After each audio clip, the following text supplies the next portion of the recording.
The cornea is the large part of the eye's ability to see clearly. However, in some patients, this inner lining part of the eye may become cloudy, leading to vision loss. And doctors may recommend a cornea transplant to restore vision. In this episode of Health Digest, we take a look at how willingness to donate eyes plays a critical role in facilitating treatment among these patients.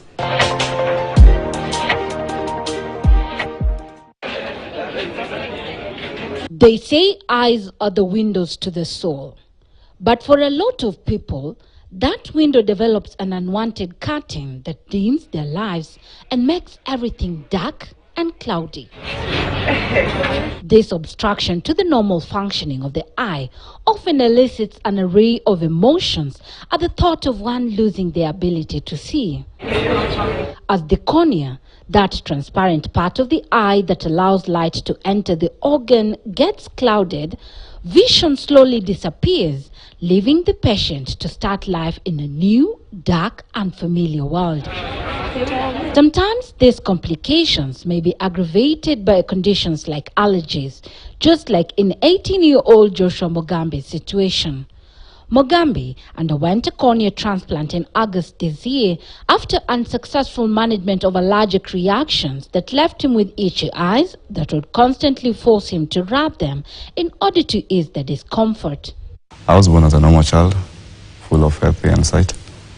By the age of 7, when I was reporting into school, that's where my changes occurred. And my eyes started reacting with itching. That it was so worse, that ngejikuna. So after some times, that's where my grandma and my mom took a decision to take me to hospital. Several rounds of treatment to manage the allergies were not successful. The itchiness persisted, and not even the spectacles that some of the doctors they visited recommended seemed to alleviate his suffering. Medicines or the eye drops, they never brought a change into my life. So the itching was continuously until the time where my eyes decrease. I could not see like normal, open my eyes like this. So the pandogo. So and change my position of walking. So I could not walk like facing forward as a normal human being. Ningebidi niwe kichwa like this so that I can see, because nikiweka kichwa hivi, the only place I can see is under me, under my nose. And so, like many patients who feel let down by conventional medicine when their condition worsens despite several trips to the hospital, his family resorted to herbal medicine to remedy his condition. I used herbal medicines from Masai land, and there was no change still. Yeah. I used different types of herbs. Even almost going to witchcraft to see if they can do some change. But there was no change. Yeah. So these herbal medicines, how are they being used? I was boiling them. They were sticks. So I was boiling them, and then I wash myself with them, the face, every morning before I do anything. And the other ones I could chew. But his sight was slowly deteriorating, and with each passing day without proper diagnosis, he was slipping into a dark world, an uncharted territory he dreaded to venture into, but which now was so near. His school life was not spared either, and learning became a challenge until a teacher noticed that he was struggling to read what was written on the board. When they saw me struggling to see, because the way I was using to read, you cannot imagine, I used to put close books like this so that I can see. Like, if I say I could not see in the blackboard, most of my times what I could use is my ears to listen. Because if I see in the board, I cannot see anything. So it never worked for me. So that teacher called me in the office and told me that there's a hospital I wanted to go and check out and see, because he had a change. For Mugambi, his fate seemed to have been sealed. He had lost hope in any form of treatment and was just waiting for the dark day to arrive. While at it, he says he would maximize on the short time left before his eyes denied him the opportunity to capture the world around him. But as fate would have it, the treatment options for his thinned cornea as a result of relieving his itchiness through rubbing were not exhausted, and so this young man still had a chance to save his sight. When I visited this place, I registered and I started treatment. That's when I was checked there to read. And I saw that it's a normal thing that I'm used to do in Kikuyu. So I used to say, it will end up like the way they used to say, allergy. So by time I was going through tests in the machines, checking, reading. And a point came where I was told to go test for topographic to see my vision and how much I'm affected. So that's where I paused and said, they have started again. So this will start test and then end allergies. So I stayed like 1 month without doing that test. But I came and noticed that life is about me. And sometimes you need to make a decision for you to transform your life. So that's where I took a chance and wrote myself and I did topographic. I can say I was afraid because I never knew the type of machine. A 2-hour surgery to graft a donated cornea gave Joshua a new lease of life. But he is not alone in this new journey. Victor Jumba from Vihiga County is also a recipient of cornea transplant. Eye allergies also got him here after several attempts of trying to rid his eyes of the discomfort from the itchiness. Nilipeleka hospitali, nikapimwa, nikapewa miwani. Nilijaribu kutumia miwani, lakini ilikuwa inafika mahali sasa miwani inafika mahali macho sasa inakataa, siwezi kutumia hiyo miwani. Tena nikirudi hospitali nabadilishiwa miwani. Jumba underwent a cornea transplant surgery in June this year, and part of his recovery process entails strictly adhering to medication in a bid for the transplanted graft to serve its intended purpose. Hizi ndizo dawa natumia. Hizi. Lakini sio zote. Kuna moja kwa nyumba, yenyewe na apply kwa usiku. Hiyo naweka tu usiku peke yake. Sasa naanza na kuweka na hii, alafu naweka hiyo. Nafuatisha hii. Hii huwa naweka ya mwisho. Naweka drop moja. Asubuhi nikiamka naanza kuweka hii. Saa 2. Nikishaka saa 2, baada ya dakika 5 naweka hii. Baada ya dakika 5 naweka hii. Baada ya dakika 5 nyingine naweka hii ya mwisho. Haya. Hii naweka after 2 hours. Asubuhi, saa 4, saa 6, hivyo, saa 8, saa 10, saa 12 na saa 2. To the ordinary person, adhering to his strict routine might seem like a challenge, but to Jumba, his phone alarm often reminds him when his next eye drop is due. Nimeset alarm. Sasa siwezi, kwa sababu vile niliambiwa daktari, sifai kumiss hata kidogo.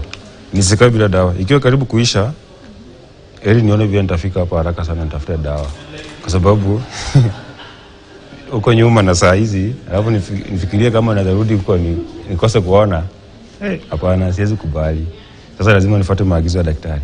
It is one thing to undergo surgery and another to sustain the precious foreign corneal tissue that is hard to come by. Whereas the National Health Insurance Fund NHIF caters for the cost of surgery, the patient has to bear the cost of post-transplant medicine and care, which to many is costly. Sasa nikikuja visit, nafaa nikuwe na elfu ngapi? Hizi dawa 4-5 around 3,500. Consultation fee niongeza 2,000. Hii inakuja 5,500.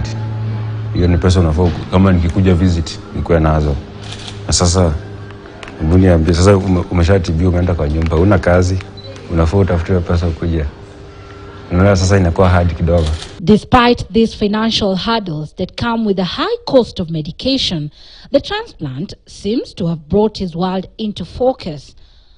McKenna Nkatha, on the other hand, can only wait and hope for a donor to give her the living gift from the dead. She has been on the waiting list for the past 4 months, and each passing day seems to take with it a little piece of the little hope she's still holding on to of her vision ever being restored. The wait is very long because in 2010 I was told I needed the transplant, and they told me it's going to take a lot of time. That's why I consider the lenses. Most of the time I feel like giving up.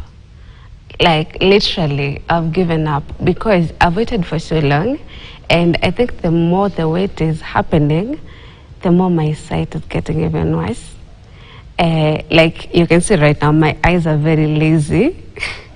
So it gets worse, and I'm really hoping that I'm going to find a donor soon. The 27-year-old, just like her counterparts who have undergone surgeries, hopes on a donor for this precious commodity that is grafted in a delicate procedure that is often non-invasive. So one thing that really wants me to undergo this transplant, there's this question, a very irritating question, and most of the people don't know it's irritating. You see, like when I'm using my phone, I have to bring it close to my eyes, like that distance. So someone will be like, kweni huwani, mbono unaweka simu karibu? And you can start explaining to someone that you have a condition and you have to undergo a transplant. And something is, okay, at work, you have a lot of challenges. You have deadlines to beat, you have reports to make, and you can't take a lot of time on your laptop because it's going to affect. And again, you see, I'm straining to see. So that really, it's very time consuming. Christopher Mwangala is an ocular and birth tissue retrieval specialist at Lion's Sight First Eye Hospital in Nairobi.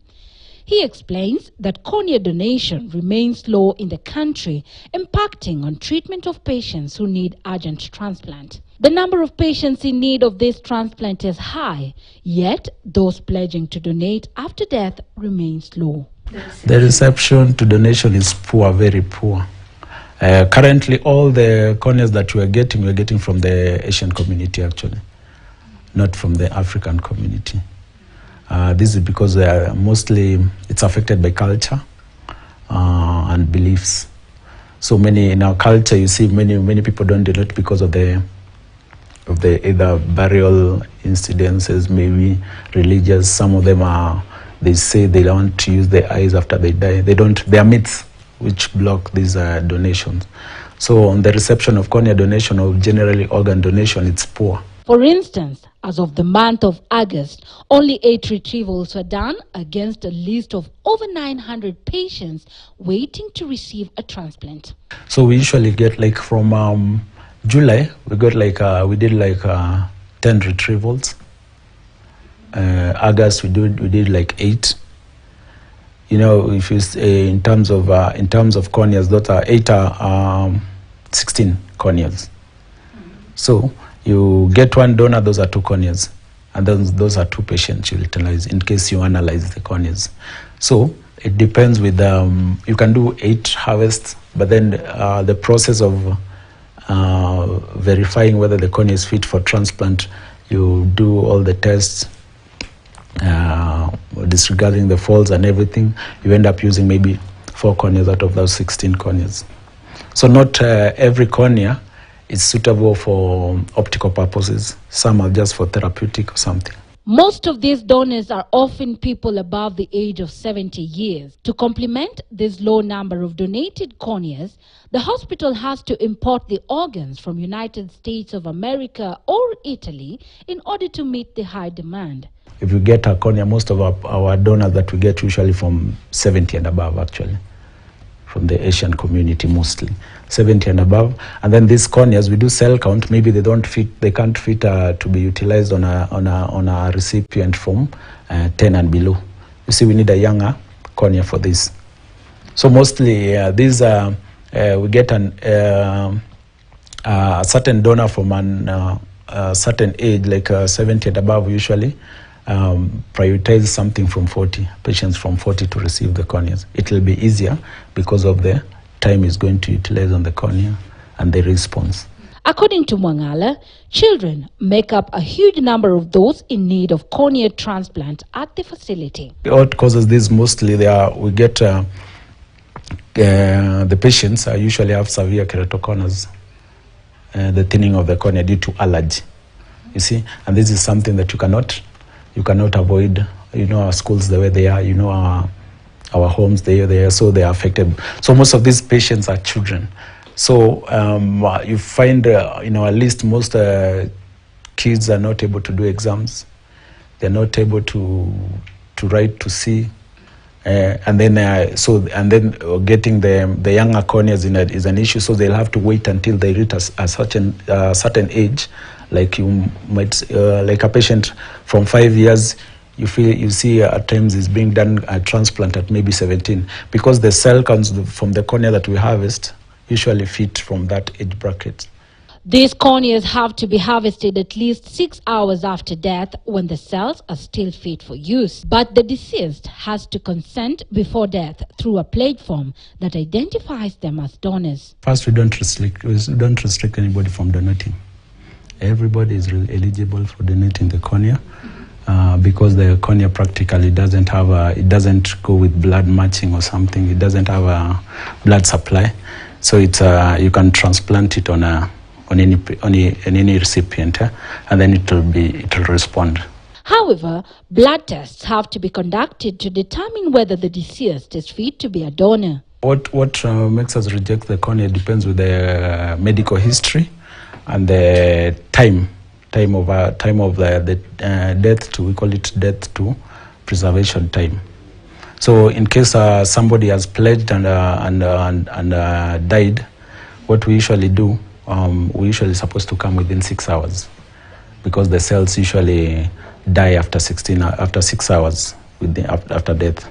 So that if it's past 6 hours, then we can only retrieve the tissue for research. Then we usually reject other tissues in case of any of these chronic illnesses, HIV, hepatitis, syphilis, hepatitis C also.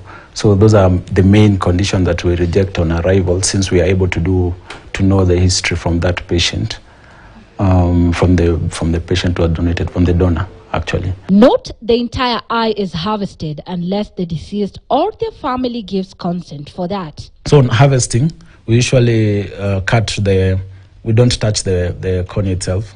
We usually cut the cornea, including the sclera, the white part. That's called the cornea sclera button. So the cornea blood plus the button from the sclera, so that we just don't injure this part, because this is the way actually it's like the windscreen. So if we do any damage to this infection and everything, then the cornea cannot be utilized. The corneas have a short shelf life, but due to the high demand, they are often utilized. Once we retrieve within 6 hours, tuna preservatives, preservatives, it takes 14 days in these preservatives. Within that time, you're supposed to use some preservative, it expire, hence it sustain the cornea. Most of the time, the eye bank does not have corneas, as patients who die with good corneas are buried with them, yet they could benefit somebody like Nkatha, who is at risk of losing her sight, yet the blindness can be prevented through a transplant. If you're willing to donate, I think it really helps someone like me, because I'm relying on a donor, and it's not like something that you're forced to do. It's something that should come within you, giving.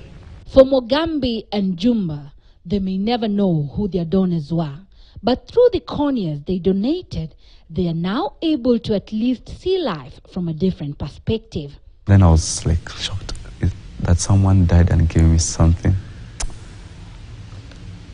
what I felt like I wish I was there to say thank you.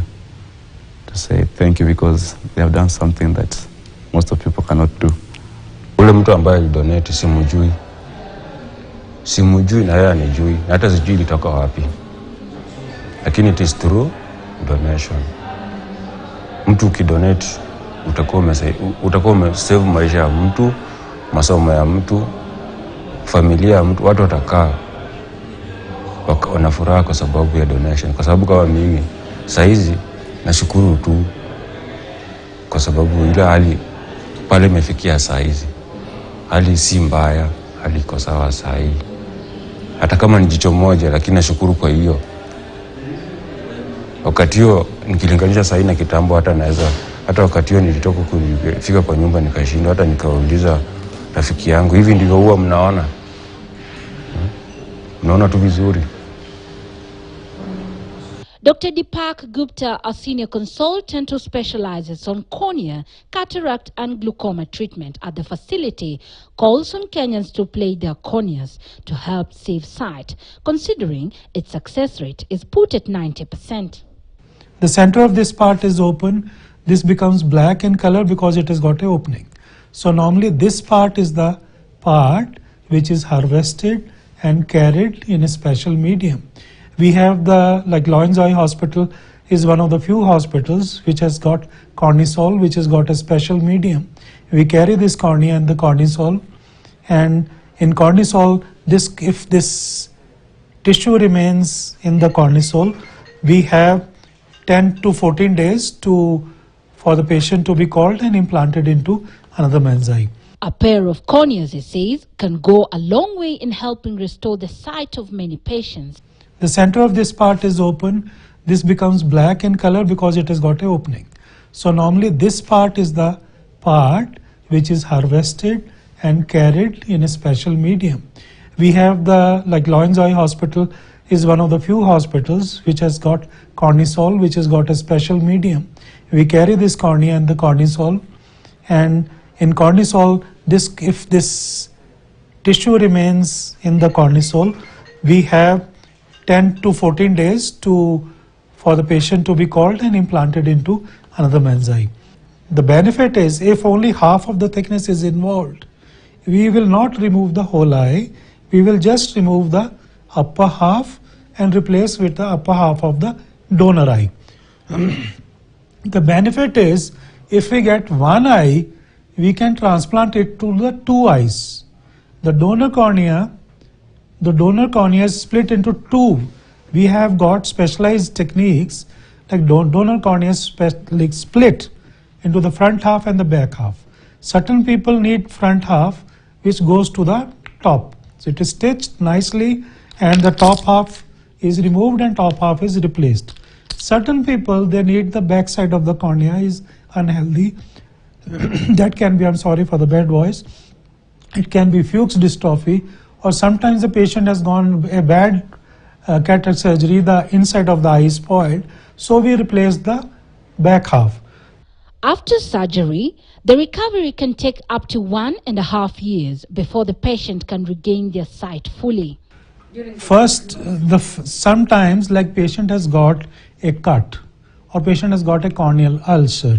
These are the obvious, even with a torchlight, these things are visible, that cornea is spoiled, and only thing we have to look is how much of the depth of the cornea is spoiled, like half of the depth or the full depth is spoiled. I'm coming to that, why we look for there's a special way we use this kind of machine. This is called slit lamp. We come to know that whether half depth or 3/4 of the depth, this has got a thickness. We see how much of this thickness of this cornea is involved. The first 2 weeks post-operation, however, are considered critical in the patient's healing journey. And it is during this period that they also experience side effects of the procedure.